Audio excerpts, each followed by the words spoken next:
हम इस वीडियो में डेमोक्रेसी का रिमेनिंग पार्ट देख रहे हैं। अभी तक हमने डेमोक्रेसी को डिफाइन किया है और डेमोक्रेसी के कुछ कैरेक्टरिस्टिक्स देखे हैं। आज हम इसमें देखने जा रहे हैं कि डेमोक्रेसी ही हम क्यों चूज करें। बहुत सारे रूलिंग मॉडल्स हैं दुनिया में, कहीं पे हमें मोनार्की देखने को मिल रही है, कहीं पे डेमोक्रेटिक फॉर्म ऑफ गवर्नमेंट देखने को मिल रही है। इंडिया ने डेमोक्रेटिक रिपब्लिक चूज किया है। भारत ने आज़ादी के बाद डेमोक्रेसी में रहना पसंद किया है। हमारे संविधान निर्माताओं ने, हमारे जो फ्रीडम फाइटर्स हैं, इन्होंने जब पहली बार कॉन्स्टिट्यूशन संविधान बनाने की बात आई तो इन्होंने डेमोक्रेसी को चूज किया है। तो इस पर एक क्वेश्चन आता है कि क्यों डेमोक्रेसी ही इनकी पहली चॉइस क्यों थी, या फिर इन्होंने डेमोक्रेसी को इंडिया के लिए क्यों चूज किया है आफ्टर 1947। तो एक क्वेश्चन आता है यहां से, व्हाई डेमोक्रेसी, क्या जरूरत रही हमारे फोरफादर्स को, इन्होंने डेमोक्रेसी क्यों चूज करी। डेमोक्रेसी को अगर हम देखें तो ये इक्वालिटी बेस्ड सिस्टम क्रिएट करने की कोशिश करती है। यहां पे कोई भी व्यक्ति यहां पे अपनी एजुकेशन या अपनी जो है एफर्ट्स के दम पे वो किसी भी नौकरी ले सकता है, या फिर वो इवन प्रधानमंत्री या राष्ट्रपति भी बन सकता है। तो डेमोक्रेसी का जो बेसिक फंडामेंटल है, ये प्रमोट करती है इक्वालिटी को, सभी नागरिकों के बीच में इक्वालिटी को प्रमोट करती है। कोई भी सिटीजन दूसरे सिटीजन से छोटा या बड़ा नहीं होता है। भारत में डेमोक्रेसी में हर एक पर्सन जो है उसके राइट्स इक्वल हैं, सभी को इक्वल राइट्स दिए गए हैं, चाहे वो पुअर या रिच हो पर्सन, मेन हो या वीमेन हो, उसके जेंडर से कोई लेना देना नहीं है। यहाँ पे उसकी फाइनेंशियल स्टेटस से कोई मतलब नहीं है, वो गरीब है अमीर है, वो मेन है वीमेन है, इससे कोई संबंध नहीं है। सभी के राइट, सभी के अधिकार बराबर हैं इस व्यवस्था में। ये सभी को डिग्निटी से जीने का अधिकार देती है, सभी को सम्मान पूर्वक, किसी भी व्यक्ति को किसी से छोटा या बड़ा यहाँ पर कानून की दृष्टि में नहीं समझा जाता है। सभी इंडिविजुअल्स को डिग्निटी के साथ जीवन जीने का अधिकार देती है, और ये किसी को भी किसी अन्य व्यक्ति से कम नहीं माना जाता है, हर व्यक्ति को समान समझती है। इसका पहला फंडामेंटल है इक्वालिटी, इक्वालिटी अमंग सिटीजन्स। इसलिए हमारे फोरफादर्स ने जो है डेमोक्रेसी को सिलेक्ट किया। एक और चीज है, डेमोक्रेसी में हर एक वोट की वैल्यू इक्वल होती है। किसी भी व्यक्ति का वोट हो, वो भारत के किसी भी एरिया का रहने वाला हो, जेंडर उसका कुछ भी हो, फाइनेंशियल स्टेटस उसका कुछ भी हो, उसके वोट की वैल्यू इक्वल रहेगी। 1 पर्सन 1 वोट। एक और चीज है, अगर हम इन डेमोक्रेसी हम किसी ऐसे लीडर को चुन लेते हैं, बाद में हमें समझ में आता है कि ये व्यक्ति हमारे लिए ठीक नहीं है, ये हमारे लिए अच्छे काम नहीं कर रहा है, तो हमें फिर से गलतियां सुधारने का अवसर भी डेमोक्रेसी देती है, हमें अपनी मिस्टेक्स को करेक्ट करने का अवसर देती है। हम ऐसे व्यक्ति को जो हमारे गवर्नमेंट में रॉन्ग डिसीजंस बनाए, अच्छे से हमारे लिए डिसीजंस नहीं ले, तो सिटीजन्स जो है, नागरिक है देश के, उस व्यक्ति को वोट आउट कर सकते हैं, उसको वोट नहीं दे करके किसी दूसरे व्यक्ति को जो उस स्थिति में ज्यादा अच्छा मालूम हो रहा हो, उस व्यक्ति को वोट दे करके अपना अगले चुनाव में लीडर बना सकते हैं। यहां पे डेमोक्रेसी में एक और चीज हमें देखने को मिलती है, जब एक सरकार से दूसरी सरकार में यहाँ पे जो शिफ्ट होता है आफ्टर इलेक्शंस, अगर इलेक्शन के बाद में कोई दूसरा व्यक्ति जीतता है, तो यहाँ पे पावर शिफ्टिंग जो है वो पीसफुल तरीके से हो जाती है। अगर हम देखें हिस्ट्री में जाकर, तो इतिहास में जब एक राजा किसी राज्य पे हमला करके और उस राज्य को अपने अधीन लेता था, तो वो वहां पे कोई पीसफुल ट्रांसफर ऑफ पावर नहीं होता था। वहां पे बहुत लोगों की हत्याएं होती थी, पहले वाले राजा और उसके सारे प्रजाओं को, सैनिकों को मार करके एक नए राजा, नई व्यवस्था बनती थी। तो वहां पे ट्रांसफर ऑफ पावर पीसफुल नहीं हुआ करता था। लेकिन डेमोक्रेसी में जो पावर का ट्रांसफर है, ये पीसफुल ट्रांसफर ऑफ पावर है। यहाँ पे हमें जो कि हमें दूसरे फॉर्म ऑफ गवर्नमेंट से ज्यादा बेटर मालूम होती है। यहां पे एक बहुत प्यारी चीज है, पीसफुल ट्रांसफर ऑफ पावर। ये डेमोक्रेसी का बहुत अच्छा कैरेक्टर है। नाउ एक और चीज है, हमारी डेमोक्रेसी भी परफेक्ट नहीं है, कोई भी व्यवस्था परफेक्ट नहीं होती है। वैसे ही डेमोक्रेसी के पास भी कुछ चैलेंजेस हैं। डेमोक्रेसी के कुछ बेसिक चैलेंजेस हैं, वो है कि हम जो नेताओं को चुनते हैं, ये नेता करप्ट, इनमें से कुछ कुछ लोग करप्शन करने लग जाते हैं। जनरली जो जनता है वो मालिक है, और नेताओं को माना जाता है कि नेताओं को एज ए सर्वेंट देखा जाता है, कि जनता ने अपने लिए, अपने काम करने के लिए कुछ नौकर रखे हुए हैं, कुछ सर्वेंट रखे हुए हैं। लेकिन जैसे ही वोट पूरे होते हैं, नेता चुने जाते हैं, उसके बाद में ये परिस्थिति उल्टी हमें मालूम होती है। जो जनता है, जो मालिक है वास्तविक इस देश की, वो कहीं ना कहीं नौकर सी महसूस करने लगती है, और नेता हमारे मालिक बन जाते हैं, और अपने सबके वेलफेयर, जनता के लिए अच्छे काम करने की बजाय ये अपने घर के लिए संपत्ति इकट्ठा करना शुरू कर देते हैं। इसलिए ये जो भी काम कर रहे होते हैं, ज़्यादातर उन काम में से जो है अब चोरी करके, पैसा बचा करके अपने परिवार के लिए पैसा जोड़ने लगते हैं, और उन काम को सब खराब करने लगते हैं। इसी को हम करप्शन कहते हैं। तो डेमोक्रेसी में एक और चीज़ है कि नेताओं के बीच में हमें करप्शन देखने को मिलता है।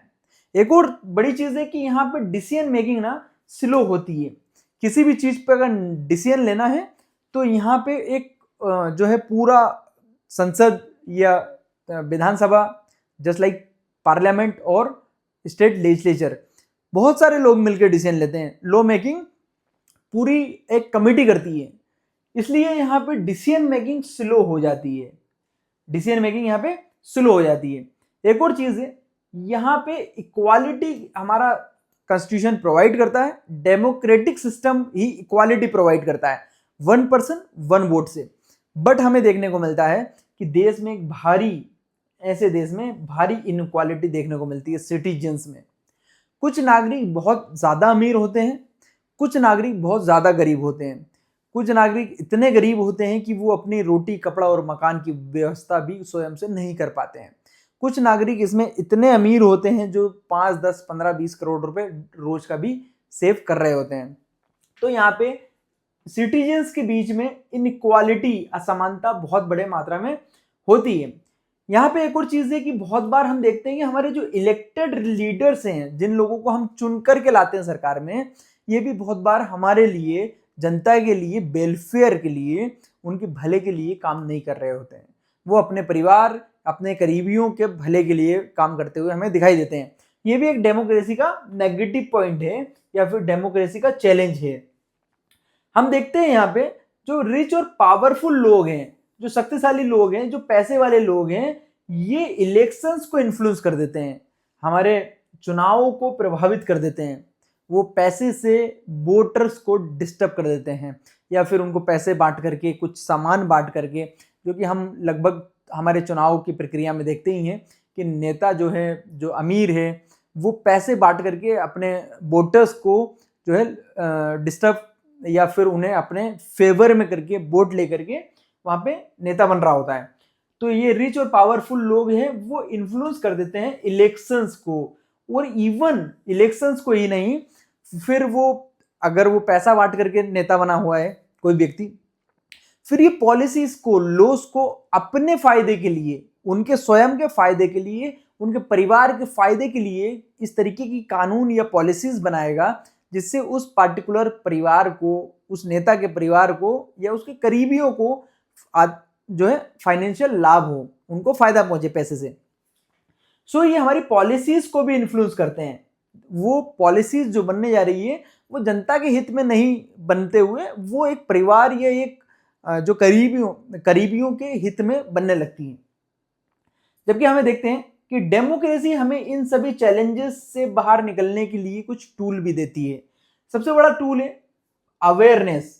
हमारे जो नागरिक हैं, अगर हर चीज से वाकिफ रहेंगे, जानकारी उनके पास हर चीज की व्यवस्थित तौर पे रहेगी, तो हम इसमें देखते हैं कि हम इन चैलेंजेस से उबर पाएंगे। एक और चीज है फ्री प्रेस। प्रेस का मतलब मीडिया होता है, जो कि हमें न्यूज़ चैनल टीवी के देखने को मिलते हैं, या प्रिंट मीडिया, हमें न्यूज़पेपर जो हमारे घर में सुबह आता है उसको हम प्रेस कहते हैं। अब एक वर्ड है प्रेस, एक वर्ड उसके साथ में जोड़ा गया है फ्री प्रेस।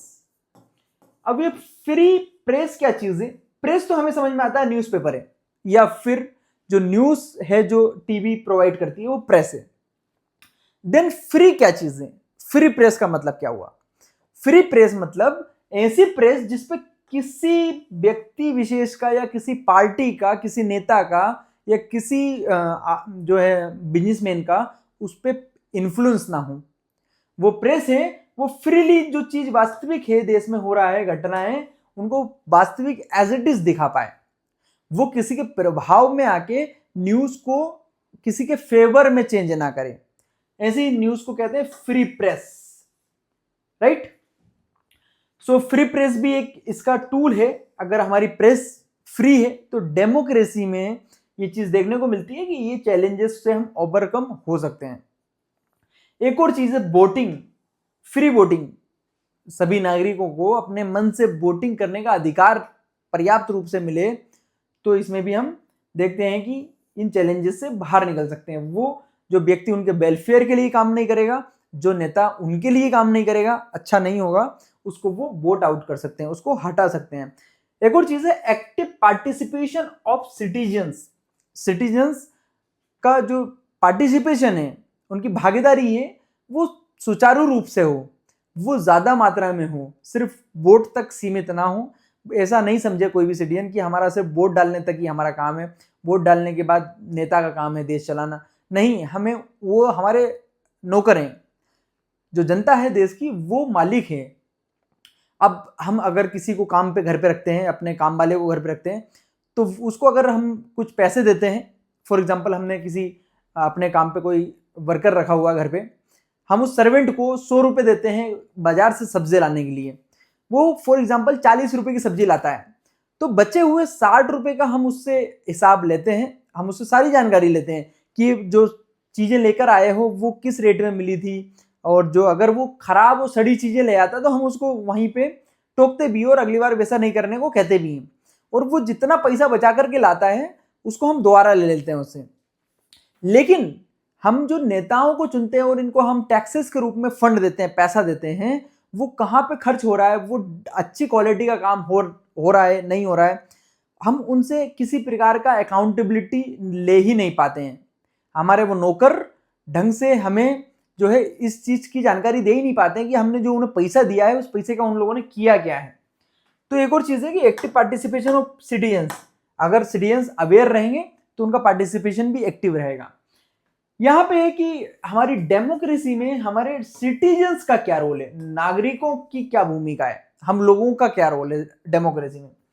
अब डेमोक्रेसी में सिटीजन सिर्फ वोटर्स नहीं है, सिटीजन्स नागरिक सिर्फ वोट डालने तक सीमित नहीं है। यहां पे वो बैकबोन है डेमोक्रेसी की, डेमोक्रेसी की बैकबोन है सिटीजन्स, रीढ़ की हड्डी है। मींस अवेयर्ड सिटीजन के बिना डेमोक्रेसी को स्ट्रॉन्ग करना इम्पॉसिबल है। सभी सिटीजन्स अपने राइट्स, अपने अधिकार और सरकार में हो रहे कामों से वाकिफ जानकारी अगर नहीं होगी सिटीजन्स के पास, तो हमारी डेमोक्रेसी स्ट्रेंथ नहीं होगी। तो यहाँ पे गुड सिटीजन की एक डेफिनेशन है कि गुड सिटीजन को इन्फॉर्म्ड रहना है, सभी चीजों की जानकारी से भरपूर रहना है, अपने वोट को वाइसली, समझदारी से वोट करना है। हमें जाति या धर्म विशेष के लोगों को सिर्फ वोट नहीं करना है, जो व्यक्ति ढंग का है, जो अच्छे से जनता के लिए काम कर पाएगा, उस व्यक्ति को वोट करना है। और कहीं भी अगर इनजस्टिस हो रहा है तो उसके अगेंस्ट में बात करनी है, अन्याय हो रहा है तो उसको आवाज उठानी है, अपनी आवाज बनानी है। अगर हमें अपनी बात को रखना है सरकार के सामने तो हमें पीसफुल प्रोटेस्ट हम कर सकते हैं। अपनी बात को रखने के लिए सरकार के सामने बात रखनी है हमने, तो शांतिपूर्वक हम उस चीज को विरोध कर सकते हैं, पीसफुल प्रोटेस्ट कर सकते हैं। अपनी बात को न्यूज़पेपर में भी लिख करके सरकार तक पहुंचा सकते हैं, पिटीशंस लिख सकते हैं, हम ऐसे ग्रुप्स ज्वाइन कर सकते हैं जो कि सरकार तक एक साथ बात पहुंचा सकें। हमें एक और चीज है कि हमारे लीडर्स से, हमारे नेताओं से हमें क्वेश्चन पूछने का पूरा पूरा अधिकार है। हमारे लीडर से, हमारे नेताओं से हम क्वेश्चन पूछें कोई भी काम को क्यों सुचारू रूप से ढंग से नहीं किया जा रहा है, और नेताओं से हम आंसर की भी डिमांड करें कि हमारे उत्तर भी, अगर कोई काम बिगाड़ते हैं वो, तो उसका आंसर भी प्रॉपर करें वो। साथ में हमारे सिटीजन्स को अलर्ट रहना है, सचेत रहना है और एक्टिव भी रहना है, उन्हें पार्टिसिपेट करना डेमोक्रेसी में। वो सिर्फ वोटर्स नहीं है, वो एक्टिव पार्टिसिपेंट होना चाहिए किसी भी डेमोक्रेसी में, तभी हमारी डेमोक्रेसी स्ट्रोंगर बन पाएगी। एक और चीज है कि डेमोक्रेसी को बनाए रखना सिर्फ सरकार का काम नहीं है, ये हम सब लोगों की, हम पूरे देशवासियों की जानकारी, ये जिम्मेदारी है। डेमोक्रेसी को बनाए रखना, डेमोक्रेसी को अच्छे से चलाना, उसको सुचारू रूप से ऑपरेट करना, जिससे कि ज्यादा से ज्यादा लोगों के लिए सरकार काम कर सके, ज्यादा से ज्यादा लोगों के वेलफेयर के लिए काम कर सके, ज्यादा लोगों का कल्याण हो सके। इसके लिए हम सभी को जिम्मेदारी लेनी होगी। सरकार सिर्फ, डेमोक्रेसी सरकार तक सीमित नहीं है। डेमोक्रेसी है जहां पे सभी नागरिकों के राइट्स इक्वल हों, सभी नागरिकों को इक्वल रूप से सभी बेनिफिट्स मिल पाए। एक और चीज है कि डेमोक्रेसी पर एक बहुत फेमस कोट है, वो है अब्राहम लिंकन का। हम सभी बच्चों ने लगभग, जब हम स्कूल में होते हैं 6th-7th क्लास में ही हमें एक कोट देखने को मिलता है। यहां पे हमें सुनने को मिलता है, democracy is a form of government, is a government of the people, by the people and for the people. ये तीन चीज देखने को मिलती है, of the people, by the people and for the people. Abraham Lincoln ने कहा, जो अमेरिका के राष्ट्रपति हुआ करते थे एक समय में, उन्होंने कहा कि सरकार जो है डेमोक्रेसी में, वो जनता के लिए, जनता की और जनता के द्वारा बनाई जाने वाली सरकार होती है। इसमें सब कुछ जनता होती है, जो देश की सिटीजन है वही इसमें मेन भूमिका निभा रहे होते हैं। तो democracy is a form of government, is the government of the people, by the people and for the people. ये स्टेटमेंट है अब्राहम लिंकन का डेमोक्रेसी को लेकर के। ये चीज है कि डेमोक्रेसी में जो हमारी पावर है वो लोगों से आ रही होती है। Power comes from the people. यहां पे नीचे से लोग अपनी सब पावर को सरेंडर करते हैं, किसी अपने रिप्रेजेंटेटिव को, अपने उस नेता को देते हैं पावर कि हमारे लिए आप काम करो, हम लोग आपको चुन रहे हैं, हमारे लिए काम करो। यहां पे जो पावर सेंटर है वो है पीपल, जहां पे लोग अपने लीडर्स को चूज करते हैं, जिससे कि वो सरकार बना करके लोगों के बेनिफिट के लिए काम कर सके। क्यों चुनते हैं?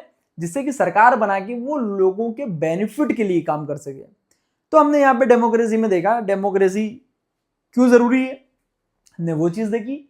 डेमोक्रेसी के चैलेंजेस देखें